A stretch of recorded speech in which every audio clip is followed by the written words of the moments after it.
Hi guys, hello everybody, how are you doing today? I would like to share with you my Stormy Day perfume choice number 2. So my choice number 1 for today was actually Ragba.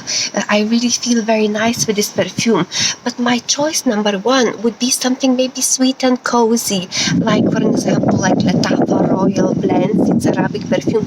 This type of perfume, guys, will make you feel, let me see, make you feel very, very coconutty, sweet and comfortable. That's all what you need. If there would be choice number 3, I would choose something powerful and something harsh, perhaps like a Jazzy by the top. Eastern perfumes right here, because that's my affordable choice of this year. Let me know if anything beats this affordable choices like these. Let me know if you have any choices. I'll be back to you soon, guys, and bye bye.